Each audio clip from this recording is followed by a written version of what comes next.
And so the Courier, weary from the second battle of Hoover Dam, returned to New Vegas. The journey back filled with thoughts of the events that had transpired over his long journey, of revenge, adventure, and self-discovery. The bright lights of Vegas against the beautiful Mojave night sky shone like a beacon to the weary Courier. Upon his return to the penthouse of the Lucky 38, the Courier just sat at the bar and let loose a long, exhausted sigh. The battle was won, the legion leaderless, broken and scattering to the four winds. It brought a smile to the Courier's face.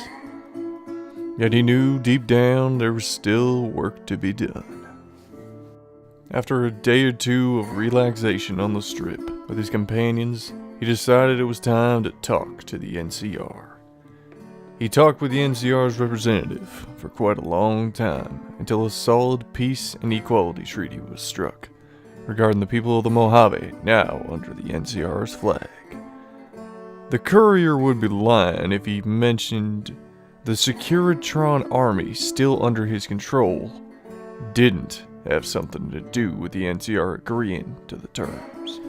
After the second battle of Hoover Dam was over and the treaty with the NCR was in place, the Courier went to spend some time with his companions, starting with the EDE. The Courier knew the iBots still felt a need to complete the mission that its counterpart in the Divide had long ago sought to complete. Thus the Courier knew what to do.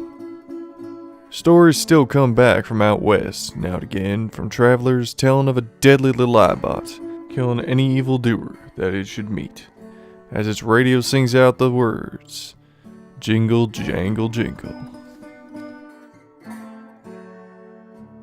Arcade knew a lot about medicine, psychology, and much about the care of others from his life with the followers. But now, he knew how to really live. His time with the Courier had shown him to take life seriously, but still have time for a laugh, or even just a moment with friends. In the end, the Courier had taught him how to relax. That didn't mean that any time someone came up to him for every little problem, he didn't get a little agitated or over the top. It just meant he knew how to take it all, one step at a time. Boone, having aided in the death of both Kaiser and the Legate, was commended by the NCR and was welcomed back with cheers upon returning to his old unit. He wasn't used to the situation, but he embraced it. When he wasn't with his units or hunting slavers while on leave, he decided to take the Courier's advice and move on, never forgetting his wife, and not letting her become an anchor. He would, years later, meet a woman from the Capital Wasteland, who had heard of him through a friend the Courier had made later on in his life. Boone and the fiery red-haired woman seemed an odd match, but soon felt lucky in love. As the dust settled over Hoover Dam, and the wasteland breathed an almost united sigh of relief, Cass stared out across the Hoover Dam at the burning remains of the Legion and smiled. The Courier had not only given her justice and revenge against the Van Graffs and the Crimson Caravan, but had also given her one of the greatest bar stories anyone could ever tell. And it was all true. She soon found the Courier back at the penthouse of the Lucky 38, with a bottle of rare pre-war whiskey in his hand. He handed it over to her with a smile. Cass wasn't much for sappy moments. For the Courier, she would make a one-time exception. Lily returned to Jacobstown and continued to take her medicine as well as undergo several treatments from Dr. Hoffman. Eventually, the Nightkin's scattered mind began to collect and eventually heal. Lily would remain at Jacobstown with the other Nightkin and super mutants, acting as its motherly figure and helping with the Brahmin and disputes among the mutants for years to come. Eventually, ghouls and some traders began to visit Jacobstown, bringing a bit more life to the isolated town. Never too much, but always enough people for Lily's family to grow. Rex stayed with the courier for quite some time, before returning to his old master, the king. Upon Rex's return, the king was, quote, dancing so hard he made the whole place rock. The brain he had received from Ray, old Lady Gibson's dog, sat well within the cyberdog's newly repaired dome. The dog and his new brain were both happy and excited to be alive. Rex would remain by the king's side for many years, always watching out for the people of Freeside, who gave him the honorary title of one hell of a hound dog. Raoul, ever a ghoul of justice, continued his work clearing the lands of those who prey on the weak. The ghost Vancaro soon became a very real legend within Mojave. A few years after his time with the Courier, Raoul met another strange wastelander, who had come all the way from the eastern coast searching for Vegas, as well as a chance to meet the Courier's companions. The old ghoul got a laugh out of the wastelander's stories, and as well how they had met the Courier. Raoul and the wastelander would adventure for a time together, and it reminded Raoul of his time with the Courier. The Courier returned to Goodsprings for a long period of time to speak with old Pete, the man who seemed to have incredible power with just his voice alone. Old Pete told the Courier of where he was from and how he had supposedly gotten there. The Courier would never believe the old man until his dying day. Giant flying lizards, magic, portals across time and space. The Courier would only ever laugh and tell the old man he needed to lay off the whiskey. Pete would just smile knowingly and look out into the Mojave skies and think, maybe one day I'll tell him just how old I really am. As for Veronica, well, truth be told, she liked punching things more than nearly anything. And when the Courier returned from the second battle of Hoover Dam, he had a surprise for her. He showed her the twins still intact and in incredible shaped dresses of the late Vera Keyes. The moment her eyes caught sight of them, her grip would have been enough to strangle a super mutant behemoth. It was only after a few painful yet loving moments of the death grip that the Courier made her a deal. Wipe out every raider around Vegas, and he'd give them both to her. Needless to say, two things happened not long after. First, a massive 147 raiders were found dead around New Vegas, all with power fist-shaped marks on them. And secondly, Veronica was hitting up every casino in Vegas, strutting her stuff in her brand new dress. The Courier returned to Goodsprings and found Motherfucker still standing beside the general store, almost the same as he had before. The only difference being the super mutant now stood eating a mole rat. After the mutant's meal was done, the two conversed for a time, speaking of their adventures and their lives, and all they had accomplished. To sum up Motherfucker's side, Motherfucker. Afterwards, they headed off and had some fun doing that they both enjoyed. A whole lot of smashing and slashing long into the night. Folks still say you can hear that super mutant's cry of joy among the hills. Motherfucker!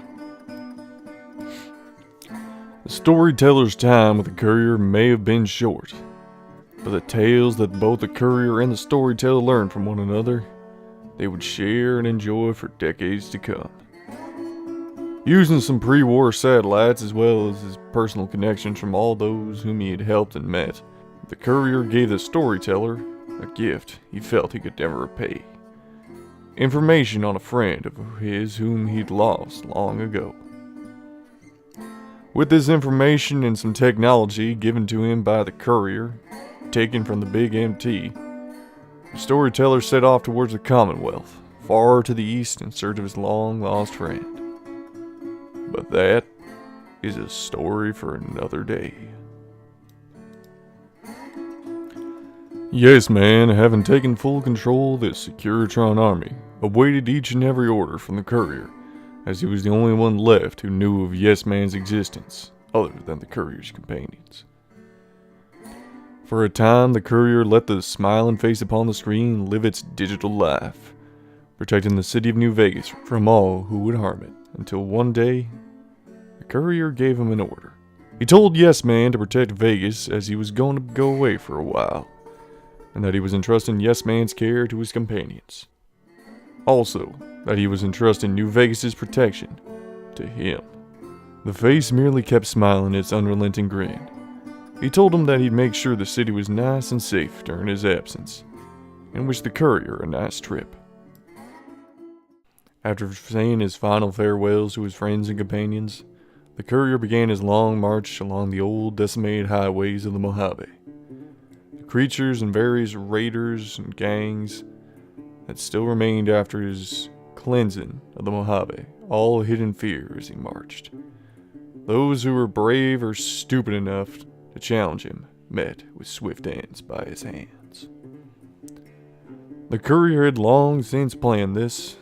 He knew that one day he would have to wander the wastes once more. The life of a Courier as much a part of him as the wind was to the air he breathed. As the Courier stood high atop a mountain overlooking the Mojave, his pimp boy 3 billion calculated and deciphered old pre-war maps and more recent pre-war satellite imagery salvaged from the Big MT. The Courier knew his destination, the Commonwealth, with a stop in the capital wasteland to meet this lone wanderer the storyteller had told him about. Supposedly, the man had more luck than anyone the storyteller had ever met, and that the Courier just had to see for himself. Staring out across the Mojave, his Mojave. The Mojave he had helped shape with his own hands over the course of a few months, right after getting shot in the head twice and left in a shallow grave. He looked out and he smiled, feeling true accomplishment about all he had done. For he knew that the Mojave, as he was leaving it, would be safe, and would be waiting for him upon his return.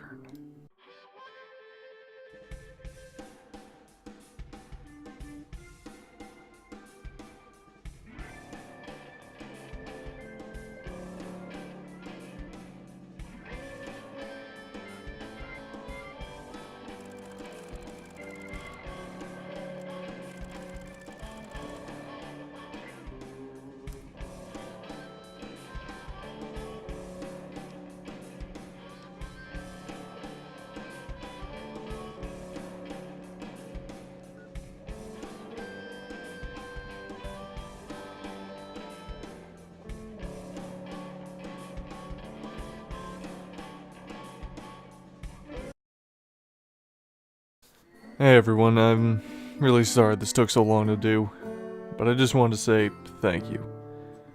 I'm sorry that the Fallout New Vegas series has been kind of put on a somewhat permanent hold. It's more just trying to fix some issues with my own computer right now. Windows 10 isn't exactly a fun thing to deal with when playing older games. I thought this would be a good way to kind of put in a semi-permanent end to the story of the Courier in New Vegas. You know, wrap up ties, put my own personal spin on what I think happened. And also put in a few, let's say, teasers for something that's coming very, very, very soon. Let's just say the Commonwealth's not the only place we're gonna go visit. Stay beautiful, people, and thank you so much for watching. Well, if you watch. If you do, thanks. If you don't, what are you doing here?